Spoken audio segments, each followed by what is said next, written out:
बेहतरीन drama serial गुड्डी की इस एपिसोड में आप देखेंगे जी बहुत ही टेंशनें बढ़ चुके हैं क्योंकि इशरत की तबीयत आए दिन ज़्यादा ख़राब होती जा रही है और मज़ीद से मज़ीद तर वो बेहोशी की हालत में होती जा रही है। ये बात जहांगीर को बिल्कुल भी बर्दाश्त नहीं और जहांगीर कहता है कि आखिर तुम्हें क्या हो गया है, मुझे तो कुछ समझ नहीं आ रही है।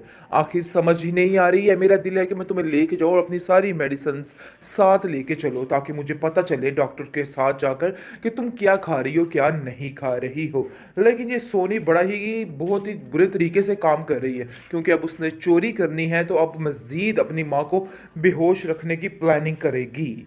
हमजा जो है वो कहता है कि मुझे ऐसा लगता है कि जैसे कुछ गलत होने वाला है। जिस पर आप देखेंगे कि शायद कहती है कि तुम्हें भी गुड्डी का साया हो चुका है, गुड्डी की तरह तुम्हें भी ऐसा ही लग रहा है कि गलत होने वाला है, लेकिन ऐसा कुछ नहीं, सिर्फ तुम्हारा वहमो ख्याल है। दूसरी तरफ देखेंगे जी बहुत ज़्यादा अब गुस्से में आ चुकी है ये औरत शाजिया क्योंकि इसका जुल्म हद से ज़्यादा बढ़ता जा रहा है, जिसकी वजह से अब हाथ से कंट्रोल से बाहर होती जा रही हैं सारी चीज़ें। अब वो देखिएगा कि स्वीटी इसके साथ क्या करती। आप समझिए कि इसकी बर्बादी के दिन जो हैं बहुत नज़दीक आ चुके हैं क्योंकि इसने सबका जीना महाल कर रखा था और आए दिन कोई ना कोई इल्ज़ाम गुड्डी बेचारी पर लगा दिया जाता था। लेकिन स्वीटी अब इसको मज़ा चखाने वाली है और इसको बताने वाली है कि आखिर तुम क्या कर रही थी और क्या करना चाहती थी। शाजिया की अब चीहो पुकार की आवाज़ें शुरू होने वाली हैं क्योंकि शाजिया ने जो कुछ किया है उसके आगे आना है और बहुत ही बुरे तरीके से आना है। और ये सब कुछ करने वाली है स्वीटी जी, स्वीटी ही ऐसा हैसियत करेगी और ऐसे इसको यानी कि इसके 14 तबक रोशन करेगी कि याद रखेगी क्योंकि इसने गुड्डी बेचारी का जीना महाल कर रखा। नासिर बेचारा कह कह के थक गया कि आप ही छोड़ दीजिए उसकी जान, उस मासूम की जान छोड़ दीजिए। लेकिन वो औरत कहाँ बाज आती है और कहती है कि नहीं, मेरे बच्चे बिल्कुल ठीक कहते हैं, ये गुड्डी बिल्कुल भी ठीक नहीं है, ऐसी ना ऐसी कोई ना कोई गड़बड़ करती रहती है जिसकी वजह से मामले ख़राब होते जाते हैं और ऐसा ही हो रहा है। मेरे बच्चे मुझसे दूर होते जा रहे हैं, मेरे बच्चे परेशान रहते हैं सिर्फ और सिर्फ कौन है, इस लड़की की वजह से। ऊपर से आप देखेंगे कि औरंगजेब कहता है कि तुम परेशान क्यों हो रही हो, देखो बहुत जल्द ही वकील का काम होता है तो हम सारा मामला ख़त्म कर देते हैं, देख लेना कि इसको हम यहाँ पर फटकने भी नहीं देंगे।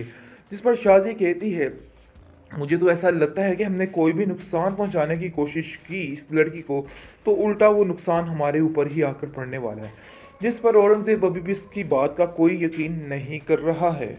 नहीं, तुम्हें यहाँ पे रखा गया है ना, बस उसी मकसद पे ध्यान दो, इस तरह रहोगे तो मसला ख़राब हो जाएगा और तुम्हें कभी भी औरंगजेब इस घर में ऐसे बर्दाश्त नहीं करेंगे। अगर उन्हें पता चल गया ना कि तुम उनकी बातें सुनते हो चोरी चोरी तो वो देखना तुम्हारा क्या हश्र करते। इस पर वो कहता है अरे भाई मैंने कौन सा जानबूझ के सब कुछ किया है, बस अचानक से मेरे कान में ऐसी बात गूंज गई तो बस मुझे पता चल गया। खैर मुझे कोई इंटरेस्ट नहीं आप लोगों की इन सारी फजूल आप उसको अंदर घसीट के ले आती हैं। आखिर आपका मसला क्या है, क्यों आप उसके पीछे हाथ धो के पड़ चुकी हैं, बस कर दीजिए, छोड़ दीजिए उसकी जान। लेकिन शाजिया कहाँ बाज आने वाली है, शाजिया भी अपना बदला पूरा करके रहेगी। न जाने किस जन्म का बदला ये उस बच्ची मासूम से ले रही है और ये चीज सब देख रहे हैं। औरंगजेब कहता है कि अरे भाई होश के नाखून लो, थोड़ा सब्र कर जो, मैं तुम्हें बार बार कह रहा हूं ऐसा ना हो कि मामला बनने की बजाय मामला बिगड़ जाए, फिर हमारा ही नुकसान है। ये चीज को तुम्हें समझना होगा वरना बहुत मुश्किल हो जाएगी क्योंकि तुम्हारा दिमाग जो है वो सही तरीके से काम नहीं कर रहा और अगर नाम काम ना किया तो नुकसान ना करवा बैठना। और याद रखना कि अगर मेरी कोई मेहनत पे पानी फिरा तो मैं तुम्हारा वो हश्र करूंगा कि तुम याद रखोगी। यानी कि दोनों एक से एक बढ़ के लालची लोग हैं और ये दोनों मियाँ बीवी लालच के भरे हुए कुछ भी कर सकते हैं सिर्फ और सिर्फ पैसा हासिल करने के लिए। इंटरेस्टिंग है नाजरीन, जैसा कि शाजिया ने बुरा चाहा है इस बेचारी मासूम बच्ची का और उसको उसके लिए यानी कि तरह तरह के बुरे रास्ते इख्तियार कर रही है, लेकिन वो नहीं जानती कि ये रास्ते उसके लिए ही आसान हो रहे हैं और उसकी हर मुश्किल हर परेशानी बहुत जल्द दूर हो रही है। क्योंकि जैसे ही नासिर घर में आ चुका है वो देख रहा है कि उसकी बहन शाजिया उसके साथ बहुत बदतर सलूक कर रही है। वो उसको कहती है कि आखिर तुम ऐसा कैसे कर सकती हो, एक मासूम बच्ची के साथ इतना इतना जुल्म, आखिर ऐसा कैसे हो सकता है। जिस पर शाज़िया कहती है कि नहीं, मैंने उसके साथ कोई जुल्म ज़्यादती नहीं की है, बल्कि ये तो हर एक माँ अपने बच्चे को काम सिखाने के लिए करती है और वैसे भी जिस काम के लिए तुम इधर ठहरे हुए हो ना, बस वही काम करो और कोई भी काम करने की ज़रूरत नहीं है। लेकिन उसका भाई भी उसको ऐसे चने चबाएगा कि ये सारी ज़िंदगी याद रखेगी।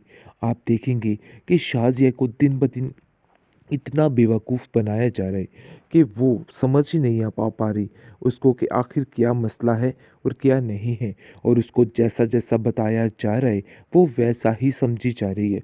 लेकिन गुड्डी को ऐसा महसूस हो रहा है कि जैसे उसका कोई अपना इस घर में मौजूद हो, जिसकी वजह से वो काफ़ी खुश होती है।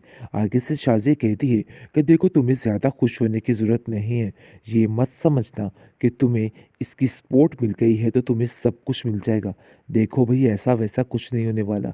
मैं तुम्हें बार-बार एक ही बात समझाने की कोशिश कर रही हूँ। जल्दी-जल्दी अपने काम को निपटाओ और हमारी ज़िंदगियों से दूर हो जाओ। गुड्डी बहुत रोती है और कहती है कि आखिर चच्ची जान मुझसे इस तरह के लहजे में क्यों बार-बार पेश आती हैं? मैं तो उनका बुरा नहीं चाहती हूँ, लेकिन फिर भी ऐसा क्यों होता है? वो अपने चच्चा जान से भी बात करती है कि आखिर मैंने आप लोगों का क्या बिगाड़ा है? क्यों आप लोग मुझसे इतनी नफ़रत करते हैं?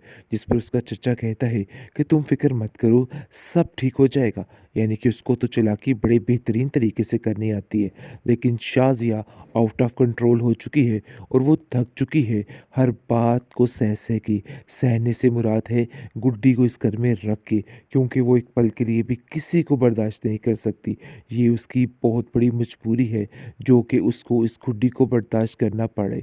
लेकिन गुड्डी बहुत ज़्यादा परेशान हो चुकी है और उसको समझ ही नहीं आ पा रही। और वो सोचती है कि काश वो अपनी खाला के घर से आती ही ना, उसके पास ही रहती। आखिर कैसे वो चच्ची जान की बातों में फिर आ गई और फिर दोबारा से इसी जहन्नम में आ गिरी।